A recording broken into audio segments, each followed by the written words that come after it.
రేవంత్ రెడ్డి ప్రభుత్వం diversion politics కు పాల్పడుతోందని BRS ఆరోపించింది. అందులో భాగంగానే కేటీఆర్ పైన కేసు నమోదు చేసిందని కారు నేతలు అన్నారు. ఇంకా తమ పార్టీలోని ఇతర నేతలపైన కేసులు పెడతారన్నారు. రేవంత్ సర్కార్ ఎన్ని కేసులు పెట్టినా తాము భయపడేదే లేదన్నారు.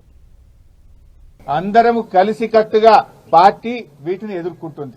సో కేటీఆర్ గారు కూడా ఆయన సంపూర్ణమైన విశ్వాసంతో ఉన్నారు. మేమందరం కూడా సంపూర్ణమైన విశ్వాసంతో ఉన్నాం. ఈ కేసు కేవలం ఒక కుట్రపూరితమైన కేసు. ఇక్కడ ఎలాంటి తప్పు జరగలేదు కనుక ఆయన కడిగిన ముత్యంలాగా రేపు బయటకు వస్తారు. హైకోర్టు తీర్పును తీసుకొని పాపం కాంగ్రెస్ నాయకులు సంబూరాలు చేసుకుంటున్నారు. సంతోషం, మీ పనికి అంతే.